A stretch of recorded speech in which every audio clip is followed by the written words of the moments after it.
Dear students, we know about the law of conservation of energy, which says that energy can neither be created nor be destroyed, but can be transformed from one form to another form. In our last session, we found a method to convert electrical energy into mechanical energy.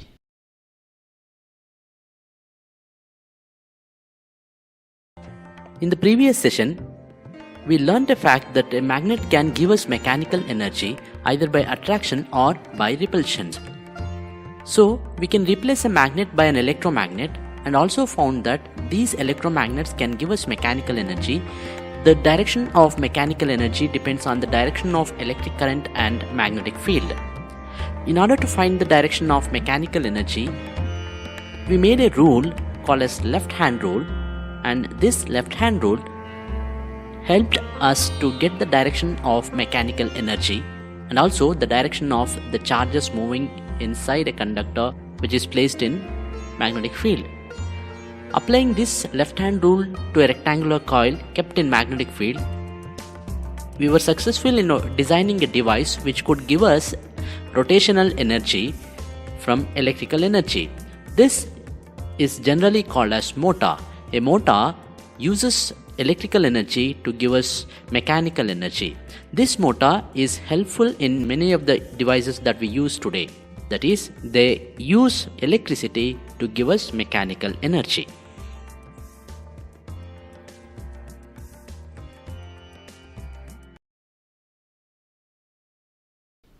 In this session, we are going to check whether the vice versa is possible. That is, we are going to study whether we can convert mechanical energy into electrical energy. 200 years back, whatever little amount of electricity that was produced using chemicals. The same technology that we use today in dry cells are the batteries of the vehicles. If we were using the same technology, that is converting chemical energy into electrical energy, we would have supplied a lot of chemicals to get the amount of electricity that we use now, which is completely impossible. One experiment conducted by one of the greatest scientists changed the way we produce electric current. In this session, we are going to learn how Michael Faraday, the scientist that I was talking about, changed the way how electricity is generated.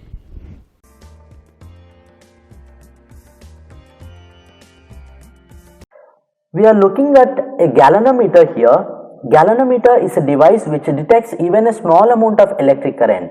This galvanometer is connected to the coils here, free to move inside a coil of wire. The black one is showing the coil of wire. When we make the magnet to move in and out of the coil, we can see that the galvanometer is showing deflection, indicating that small amount of current is flowing in the galvanometer when we move magnet in and out of this coil. Just now we saw that we got electrical energy from mechanical energy. Also, the electricity produced here is changing its direction. This current is called as alternating current because it is changing its direction with time. But the current in our remote batteries doesn't change the direction, that's why it is called as direct current. Alternating and direct. Now we will recreate the same set of experiments done by Michael Faraday in a simulation to understand how electricity can be produced using mechanical energy. We have a magnet and a coil here. We can compare this to the previous device that we saw a few minutes earlier. So I'm going to move this magnet which is near this wire. This wire is connected to a bulb. In the earlier device, we had a galvanometer. We can use both galvanometer or a bulb to detect the presence of electricity. Here I am using a bulb. I am going to move this magnet towards the coil. Let us see what happens. Yes, you just saw that the bulb glowed for a second. Let us bring back. Even now the bulb is glowing. When the magnet moves in or moves out, there is an electricity generated. So, I am keeping this magnet stationary outside. What if I am keeping this magnet stationary outside? No current, and I'm going to place it stationary inside. No current now also. So we can come to a conclusion that if the magnet moves, then only electricity is generated in the coil. Now we do some change here. We are going to move this wire towards the magnet. Yes, we can see that even when we move the wire towards the magnet, electricity is generated. Even when the magnet moves or when the coil moves, electricity is generated. Finally, we can say that when there is relative motion between a magnet and a coil, electricity is generated in the coil. Faraday did the same experiment and gave a result that when a magnetic field linked with the coil changes, either by moving the coil or by moving the magnet, we are making the changes in the magnetic field nearby this coil. When a magnetic field linked with the coil changes, here when the coil moves away, the magnetic field decreases. When I move this coil towards the magnetic field increases. Or when I bring this magnet near the coil, magnetic field near the coil increases. When I move this magnet away, the magnetic field near the coil decreases. So when a magnetic field near the coil changes, either increasing or decreasing, a current is induced in the coil. This is the result of Faraday's experiment.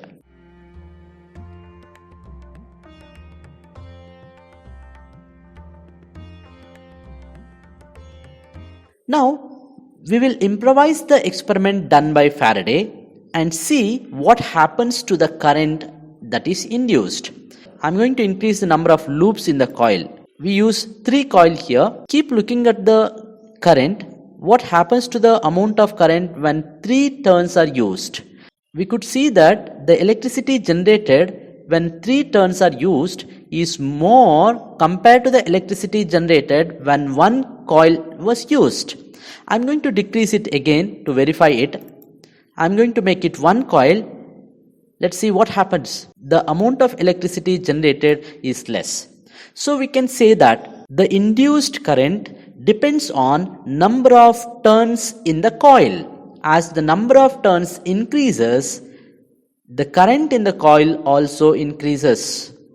We are going to try one more thing here. We are going to increase the strength of the magnet. What happens if the strength of the magnet is increased?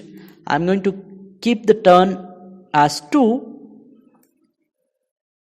Even now the current is more.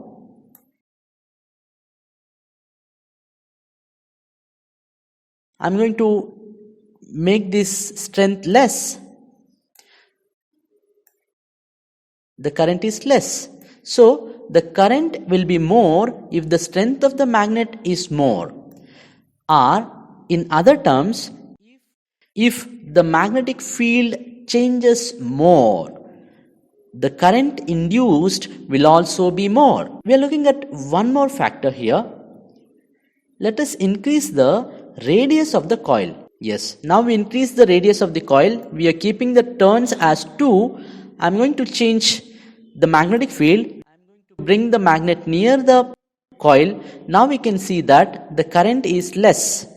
If the radius of the coil decreases, the current will be more. So the radius of the coil also affects the induced current in a coil. And the last thing that we can see here is we are going to increase the speed of the magnet or speed of the coil. For that, I'm keeping the loops as 3, number of turns I have taken as 3, and keeping a normal radius.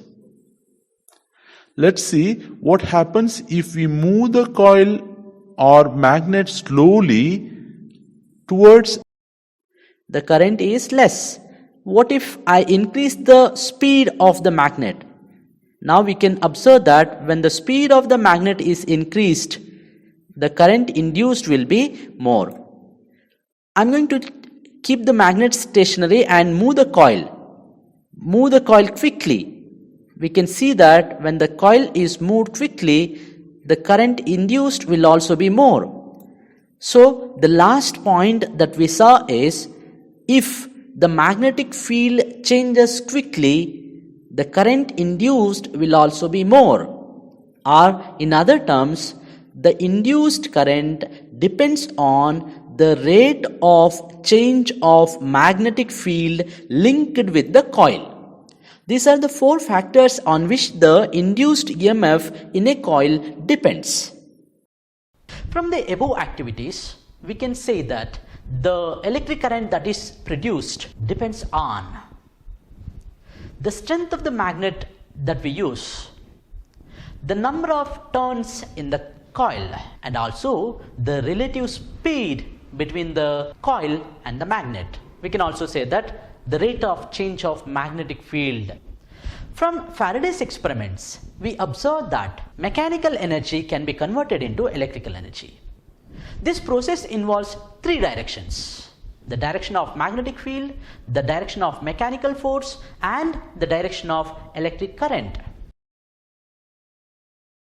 Instead of this bulb, I am going to select the galvanometer. Now I am not moving the magnet or the coil.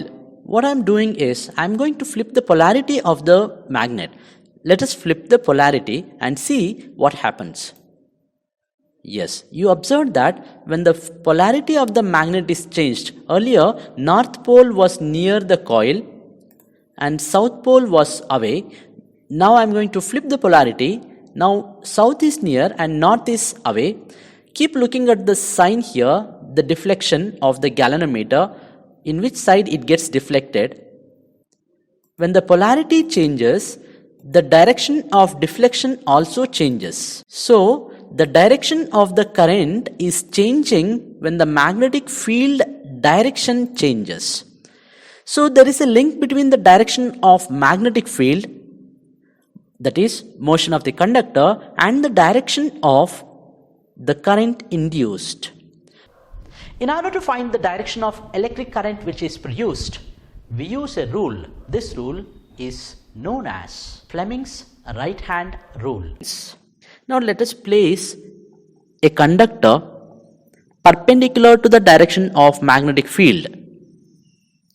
Here is the conductor, and we can move this conductor up and down. By doing so, we are virtually cutting the magnetic field lines. Remember, magnetic field lines are imaginary. We can imagine that these magnetic field lines are cut by this conductor. We can give mechanical energy to this conductor and push it upwards. When it is pushed upwards, the current will be flowing away from the screen.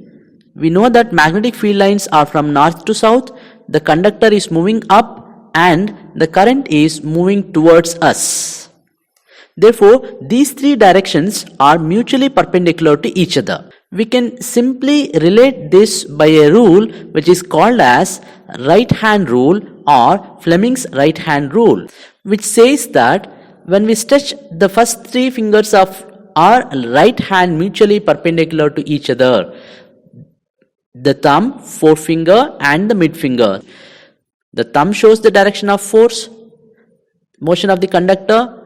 The forefinger shows the direction of the magnetic field, that is from north to south. Then the mid finger shows the direction of induced current. It is away from the screen. We can apply it in a real context and we can clearly see that the mid finger is showing in the direction of arrow mark.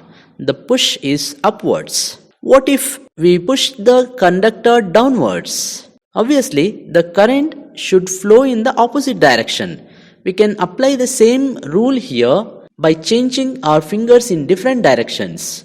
So we have to show our thumb downwards now, and we can see that the thumb is downwards. North to south is shown by the forefinger, then the mid finger is showing the direction of flow of induced current. So this rule which says that when we stretch the first three fingers of our right hand mutually perpendicular to each other, forefinger shows the direction of magnetic field, thumb shows the direction of motion of the conductor, mid finger shows the direction of flow of positive charges inside the conductor. There is also a possibility of inducing electric current when two coils are near to each other. If the flow of current in the first coil is changed, we know that magnetic field near that coil changes. When the magnetic field near that coil changes, it also affects the second coil. For the second coil, a magnetic field is changing nearby. Therefore, a current is going to induced in the second coil as well. All this process is called as electromagnetic induction. That is, when a magnetic field linked with the coil changes, electric current is induced in the coil. Here we have a coil which is connected to a battery. If you look at the reading of the battery, it is 0 volt. I am going to increase the voltage. That is, the current flows in the coil. When the current flows, look at the charges moving. When the current flows, a magnetic field is created around the coil. We have seen this in the earlier sessions of this chapter. So this behaves as a bar magnet. If I change the direction of the current, we can see that these magnetic field lines will also change in their direction. If you can observe, there are red marks here. If I change the direction of current, now it is plus 10 volts, I am going to change it to minus 10 volts. When I change the direction of current, the magnetic field direction also changes. This is possible only in the electromagnets, not with the bar magnets. We have learned this in the earlier sessions. I am going to make this voltage 0, bring one more coil near to this coil. To the second coil, let us consider this as second coil and this as first coil. To the second coil, we have attached a bulb. Instead of the bulb, we can also choose a galvanometer. What do I do now is, I increase the voltage. When the voltage is increased in the first coil, there is a magnetic field created near the second coil, but this magnetic field is not changing. In order to make the electric current to get induced in the second coil, the magnetic field should change in the first coil, or the magnetic field should change near the second coil. How to do it? We can do that by changing the value of current in the second coil, or we can also do that by switching off or switching on that. So how to make the current? Can we make a current to get induced in the second coil? We can do that by increasing or decreasing the voltage in the first coil. Decreased, increased, decreased, increased. We can see a little deflection in the galvanometer. I am going to bring this closer and closer.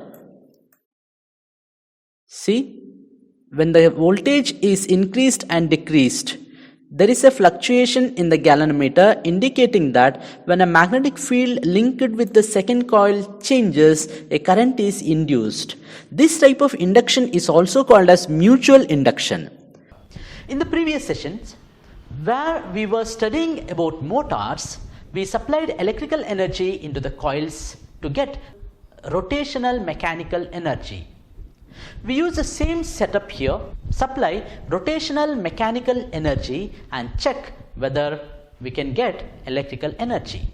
We have a rectangular coil of wire kept between the two poles of magnets.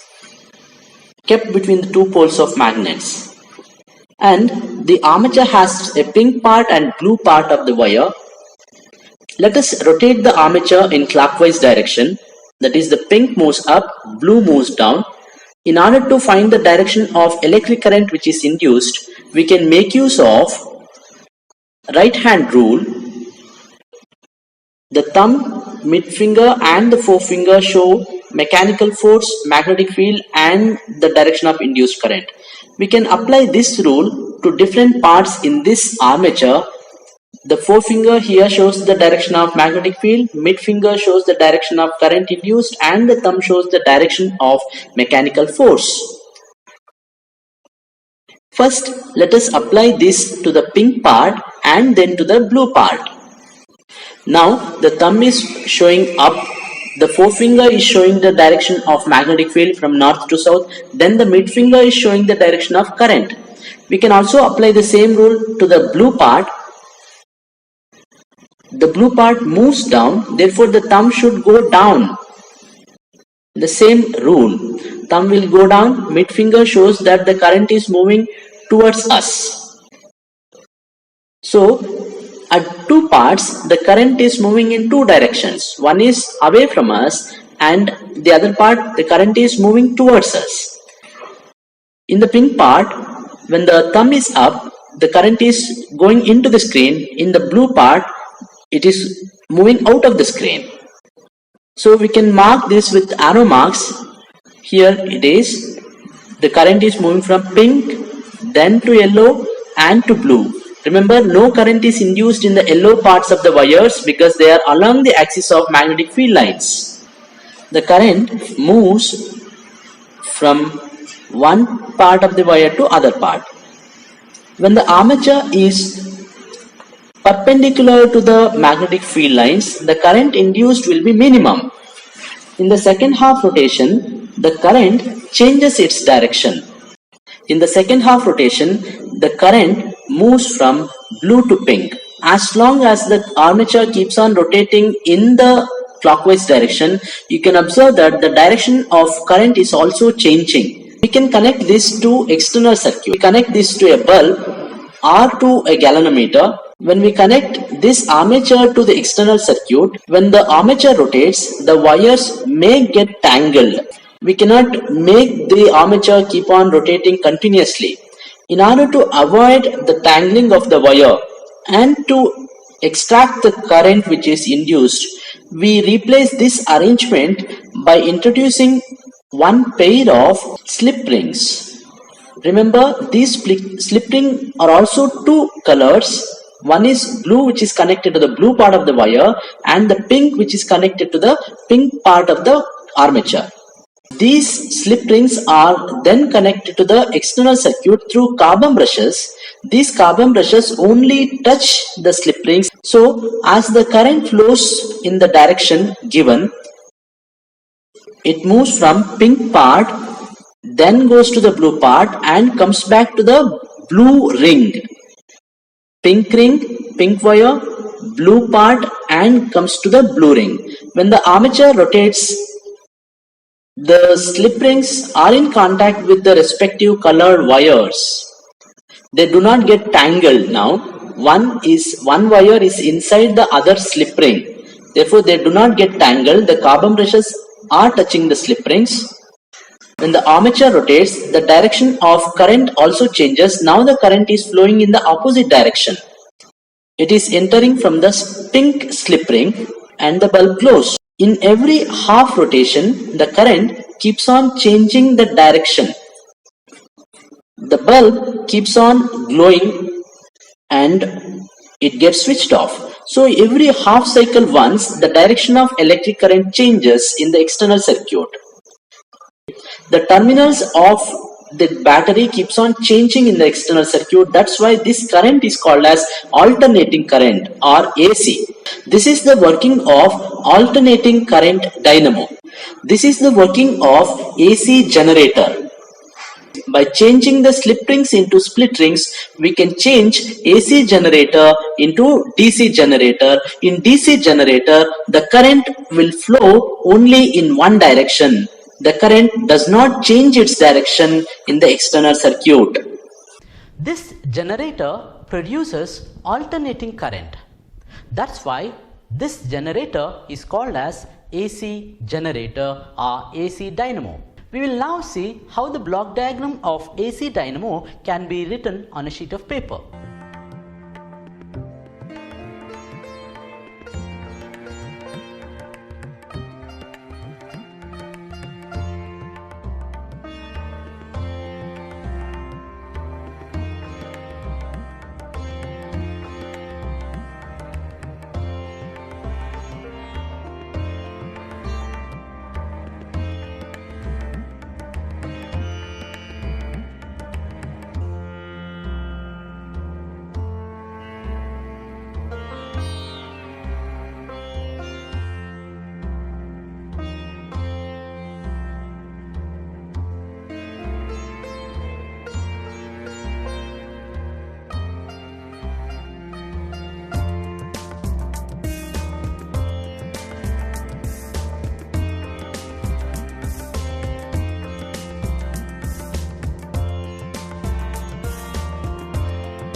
The experiment done in 1831 has given so much boost to the generation of electricity in almost all type of generators which we use today.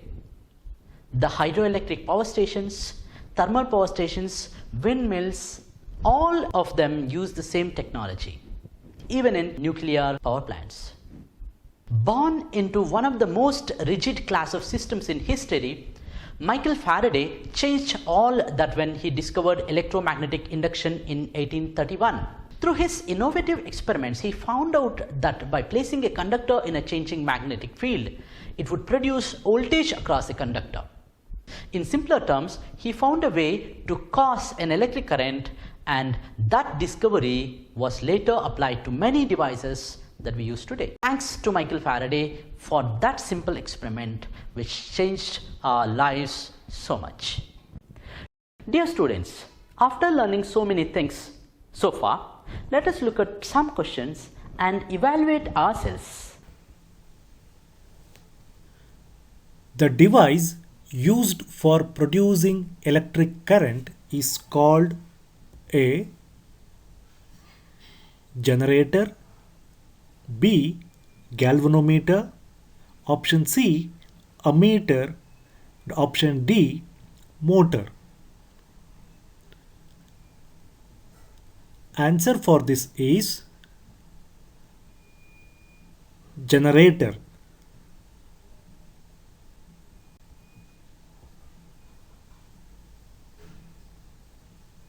An electric generator converts option A electrical energy into mechanical energy, option B mechanical energy into heat energy, option C electrical energy into chemical energy, and option D mechanical energy into electrical energy. Answer for this question is option D mechanical energy into electrical energy.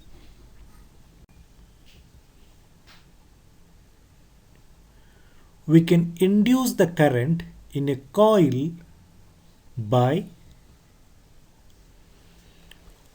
option A moving the coil in a magnetic field, option B by changing the magnetic field around it, option C by changing the orientation of the coil in the magnetic field, and option D all of above. The right answer is option D all of above.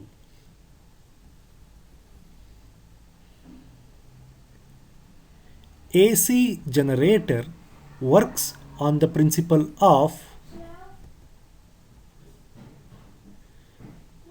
option A force experienced by a conductor in magnetic field, option B magnetic induction, option B electromagnetic induction, option C electrostatic, option D force experienced by a charged particle in an electric field. Here are some questions for the homework that you can practice at home and check it with your teachers to find whether they are correct or wrong. Homework questions. Explain the principle of an electric generator.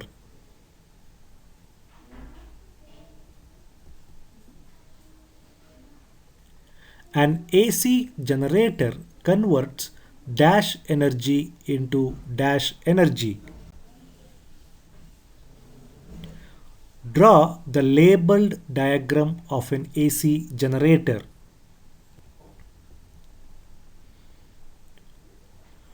What change should be made in AC generator so that it may become a DC generator?